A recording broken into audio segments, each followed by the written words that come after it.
My YouTube channel पर सभी भाइयों एवं बहनों का स्वागत है। तो आज हम पढ़ेंगे फिजिक्स का दूसरा टॉपिक मोशन। तो आज हम पढ़ेंगे मोशन। तो एक बात हमें यह कहनी है कि हम मापन में एक चीज़ नहीं पढ़े हैं जो क्या है मात्रक। तो हम मात्रक के लिए एक नया वीडियो बनाएंगे तो उसे अलग से डाल देंगे, ठीक है। तो आज हम पढ़ेंगे गति, और गति स्पेलिंग क्या होती है? मोशन होती है। तो हम गति में जो पॉइंट हैं उसे लिख दिए हैं, तो हम पॉइंट को समझते हैं और पॉइंट के आगे हम करेंगे न्यूमेरिकल। तो आज हम जो न्यूमेरिकल करेंगे आप यह एहसास हो जाएगा कि ऐसा हम न्यूमेरिकल कहीं नहीं दे पढ़े हैं। न्यूमेरिकल आप बड़ी जल्दी लगा लेंगे, मेरा ये कहना है। तो अब हम आगे पॉइंट देखते हैं। पॉइंट हम क्या लिखे हैं तो हम यहाँ देखते हैं। पहला पॉइंट क्या है कि अगर कोई वस्तु है समय के साथ किसी वस्तु में परिवर्तन, अगर किसी वस्तु में समय के साथ परिवर्तन हो रहा है तो वह कहलाएगी गति। जैसे मैं कह रहा हूँ कि मैं घर से स्कूल पढ़ने गया, तो अगर मैं घर से स्कूल पढ़ने गया तो घर से स्कूल जाने में कुछ समय लगा होगा, तो वही जो समय लगा, अब समय के अनुसार से मेरी स्थिति बदल गई। मैं घर था, अब घर से कहाँ चला गया? स्कूल। तो जब मेरी समय के साथ क्या बदली? स्थिति। तो समय के साथ किसी वस्तु में परिवर्तन क्या कहलाता है भैया? गति कहलाता क्या है? गति। हम दूसरा पॉइंट देखते हैं कि जब कोई वस्तु सीधी रेखा में गति करता है तो वह क्या कहलाती है? सरल रेखीय गति भैया। जैसे हम कहें कि अगर हम जैसे कोई ट्रेन है, अगर ट्रेन सीधी पटरी पे चल रही है तो वह क्या कहलाएगी? एक सरल रेखीय गति कहलाएगी। अगर मैं कह दूं कि एक सीधा रास्ता है और मैं चल रहा हूं तो कौन सी गति कहलाएगी? सरल रेखीय गति कहलाएगी। अगर हम तीसरे पॉइंट पे आए तो क्या है? वस्तु द्वारा तय की गई पथ की कुल लंबाई को क्या भैया? कुल लंबाई शब्द। तो अगर फिर से हम पढ़ें तो वस्तु द्वारा तय की गई पथ की कुल लंबाई को हम दूरी कहते हैं। जैसे मैं कह दूं कि मैं घर से स्कूल गया, फिर स्कूल से कहीं मार्केट गया, फिर मार्केट से किसी कस्बे में कुछ सामान लेने गया, तो मैं घर से जहाँ जहाँ गया वहाँ की टोटल दूरी को हम जोड़ेंगे तो वही क्या कहलाएगी? कुल दूरी या दूरी कहलाएगी। जब हम कुल लंबाई को जोड़ लिए, इस घर से स्कूल, स्कूल से मार्केट, मार्केट से कस्बा जहाँ हम सामान लेने जाते हैं, तो क्या कहलाएगी? वो दूरी। अब हम चौथे पॉइंट पे आते हैं। तो वस्तु द्वारा तय की गई छोटी दूरी। देखो भैया दो चीज़ें देखो, जब पथ कुल लंबाई आएगी, कुल लंबाई या कुल दूरी ही होगी। अगर छोटी दूरी क्या कहलाती है? विस्थापन। अगर कोई वस्तु छोटी दूरी तय कर रही है तो वह क्या कहलाएगा? विस्थापन। क्या कहलाएगा भैया? विस्थापन। छोटी दूरी का मतलब क्या है? अगर मैं कह दूं कि ये मेरा घर है, ये मेरा घर है और यहाँ क्या है?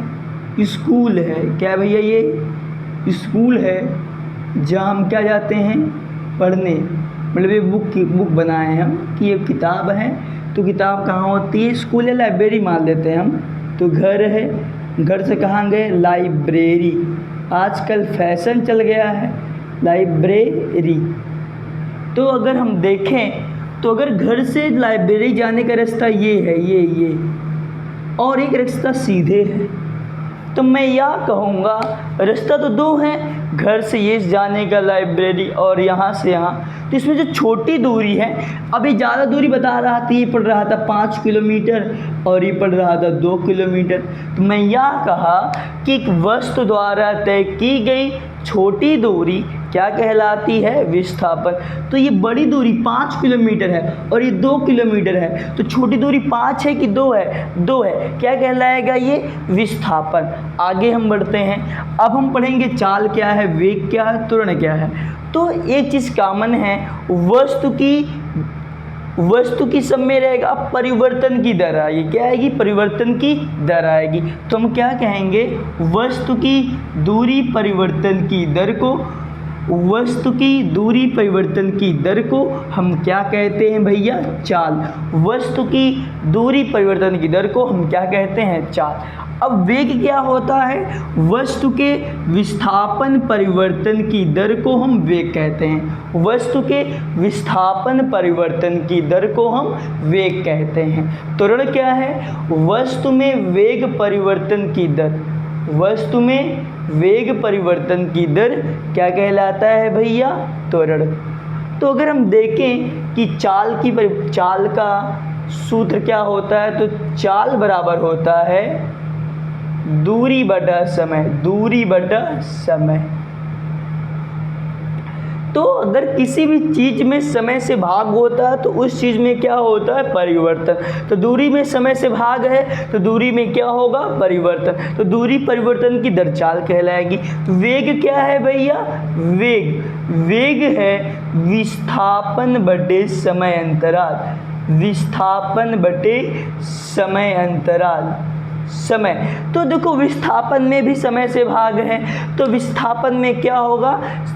दर, परिवर्तन की दर आएगी। तो विस्थापन की परिवर्तन की दर वेग कहलाती है। अब त्वरण को ऐसे देख लेते हैं भैया। त्वरण बराबर होता है वेग परिवर्तन बटा समय।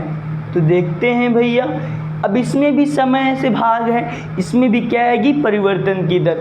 तो वेग परिवर्तन की दर त्वरण कहलाती है। तो हम सारे पॉइंट कवर कर लिए हैं, ठीक है। अगर हम कुछ और पॉइंट आगे देखें तो हम यहाँ देखते हैं कि जो त्वरण होता है, त्वरण इसमें बात किसकी होती है? वेग की। अगर वेग समय के साथ, भैया किसके साथ? समय के साथ। अगर वेग समय के साथ बढ़ता है,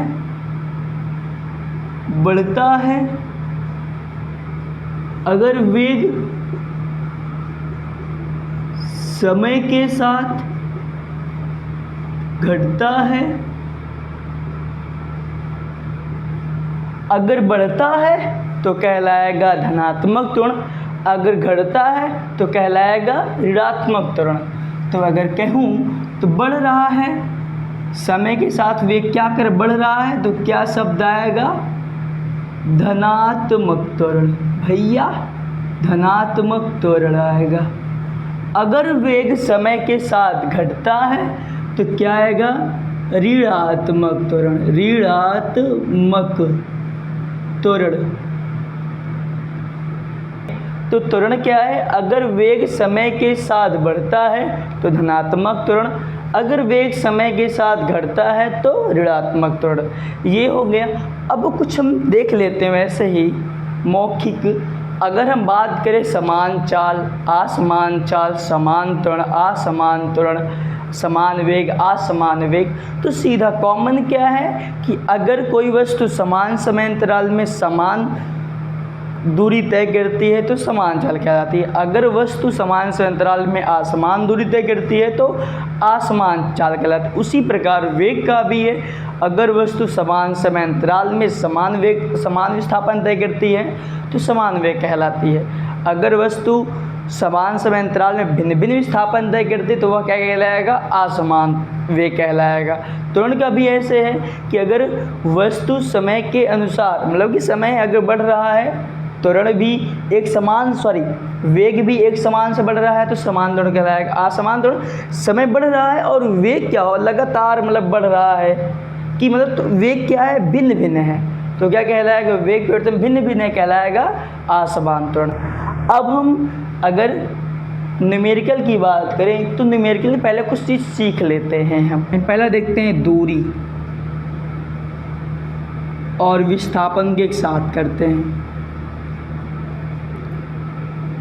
फिर हम देखते हैं चाल और वेग को भी एक साथ करते हैं।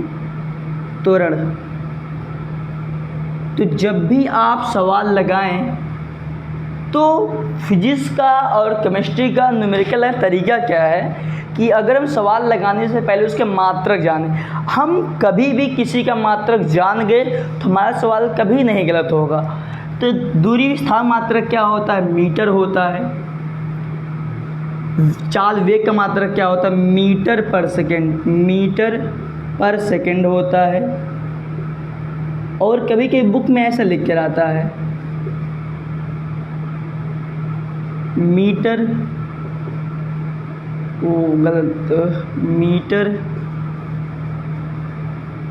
Second inverse. देखो सेकेंड था, सेकेंड ऊपर जाके घात ले जाएगा, सेकेंड इनवर्स आ गया। उसी प्रकार त्वरण का क्या होता है? मीटर पर सेकेंड स्क्वायर या क्या करेंगे? मीटर सेकेंड 2 है तो 2 जाएगा, सेकेंड पे -2, ये हो गया। तो इन चीज़ों का ध्यान। दूरी विस्थापन मात्रक मीटर, चाल वेग का मात्रक मीटर पर सेकेंड, त्वरण का मात्रक मीटर पर सेकेंड स्क्वायर। ठीक है। अगर हम और आगे देखें, नीचे देखते हैं,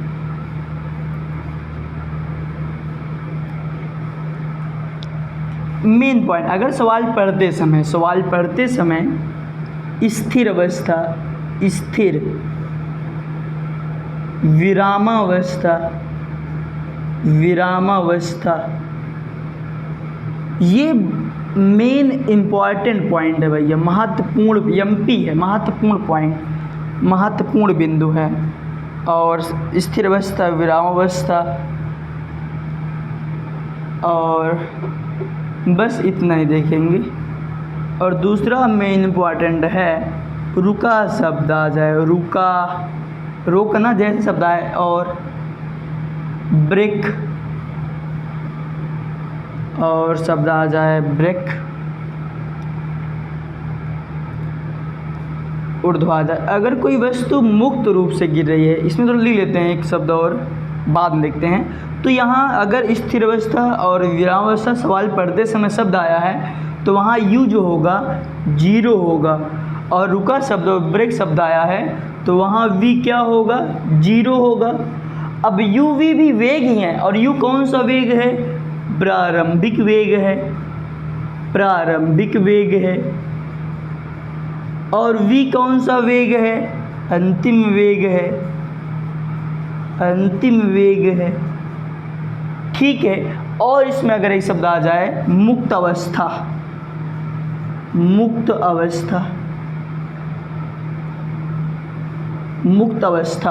तो क्या हो जाएगा? u 0 हो जाएगा, v 0 हो जाएगा। ये सवाल लगाने में आसान रहेगा। ठीक है, इसलिए पॉइंट हम देख रहे हैं। अगर हम फिर से देखें तो दूरी विस्थापन मात्रक मीटर होता है, चाल वेग का मात्रक मीटर पर सेकंड होता है, त्वरण का मात्रक मीटर पर सेकंड स्क्वायर होता है। अब महत्वपूर्ण बिंदु में क्या है कि स्थिर अवस्था, विरामावस्था शब्द आ जाए तो u क्या होगा? 0। u क्या है? प्रारंभिक वेग है। अब दूसरा पॉइंट क्या था कि रुका शब्द या ब्रेक शब्द आ जाए सवाल पढ़ते समय तो v क्या हो जाएगा? 0, और v क्या बताता है? अंतिम वेग। तो समझ में आ गया होगा। अब हम आगे देखेंगे गति के समीकरण। तो गति के 3 समीकरण होते हैं। तो गति के 3 समीकरण होते हैं, देखते हैं। गति के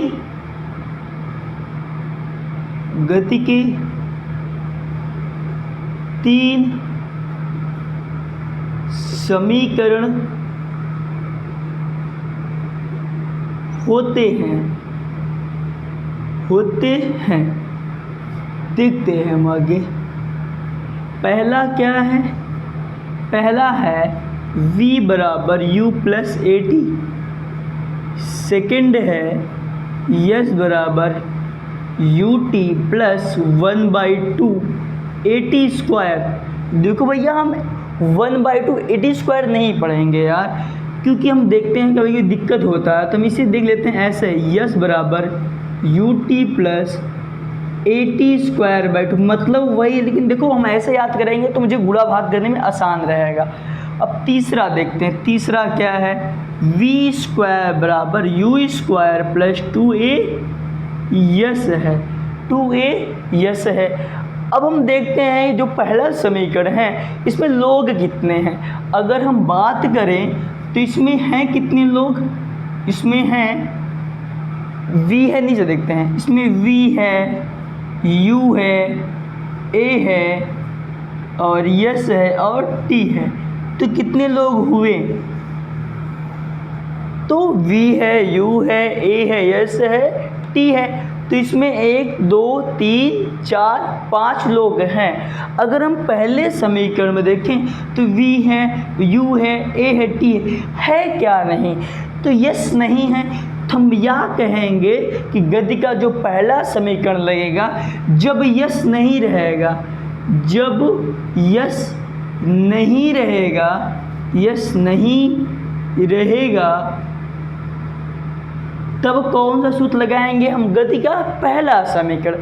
अगर सेकंड देखें समीकरण तो यस है, u है, t है, a है, तो यस है, u है, a है, t है क्या नहीं v, तो u भी वेग है, v भी वेग है, तो कुछ अंतर नहीं समझ में आएगा। सवाल वेग है तो प्रारंभिक वेग अंतिम वेग कुछ मतलब है नहीं। एक डायरेक्ट देख लेते हैं इसमें हम अलग से, जिसमें जब यस एवं t दोनों हों, ठीक भैया, जब यस एवं t दोनों हों। अब ये कब लगेगा इसे देख लेते हैं, ये समझ में आ जाएगा। तो v है, u है, a है, यस है क्या नहीं, तो t इसमें दिख रहा है, t नहीं है, तो जब t नहीं रहेगा, जब t नहीं रहेगा, जब t नहीं रहेगा तो कौन सा सूत्र लगाएंगे, तीसरा। कौन सूत्र लगाएंगे, तीसरा, ठीक है। तो समझ में आ गया होगा। पहला कब लगाएंगे, जब यस नहीं रहेगा। दूसरा कब लगाएंगे, जब यस एवं टी दोनों रहेंगे। तीसरा कब लगाएंगे, जब टी नहीं रहेगा। अब हम गति के समीकरण के स्पेशल केस देख लेते हैं। स्पेशल केस मतलब स्पेशल केस, यस्सी देखते हैं। स्पेशल केस, अगर u जीरो हो, u क्या हो, जीरो हो, तो गति का समीकरण क्या होगा, v बराबर u प्लस ए टी था, पहला समीकरण था, तो होगा क्या, v बराबर u जीरो हो जाएगा तो ए टी हो जाएगा। ऐसे लिखना चाहे तो हो क्या गया ये, v बराबर ए टी, v बराबर ए टी। जब याद करें, जब u जीरो है तो पहला समीकरण क्या होगा, v बराबर 80। जब u जीरो है तो पहला समीकरण क्या होगा, v बराबर 80। अब हम सेकंड समीकरण पे आते हैं। सेकंड क्या है, यस बराबर u t प्लस 80/2। मैंने क्या कहा, u क्या हो, जीरो, u क्या हो, जीरो, तो होगा क्या ये, यस बराबर u जीरो रखेंगे इंटू टी करेंगे प्लस 80/2। ये बन क्या जाएगा, यस बराबर 0 का जीरो, मतलब 0t का गुणा जीरो ही आएगा प्लस 80/2। तो बन क्या गया ये, यस बराबर 80/2। गति का दूसरा समीकरण कब लगाएंगे, जब u जीरो रहेगा तो क्या होगा, यस बराबर 80/2, यस बराबर 80/2। याद कर लेंगे, तो जल्दी लगाने के लिए मुझे करना पड़ेगा, मुझे याद करनी पड़ेगी। तीसरा क्या है, v स्क्वायर बराबर u स्क्वायर प्लस 2as। मैंने क्या कहा, u क्या रखेंगे, जीरो, u क्या रखेंगे, जीरो, तो आएगा क्या, v बराबर जीरो का स्क्वायर प्लस 2a यस। हो क्या जाएगा, v बराबर जीरो का स्क्वायर, जीरो कोई मतलब भी नहीं, तो 2as।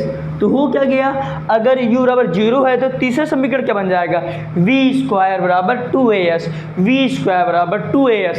अगर पहला समीकरण u जीरो है तो क्या होगा, v बराबर 80, v बराबर 80। अगर दूसरा समीकरण ये वाला क्या होगा, जब u जीरो रहेगा तो यस बराबर 80/2। तीसरा क्या होगा, v स्क्वायर बराबर 2as।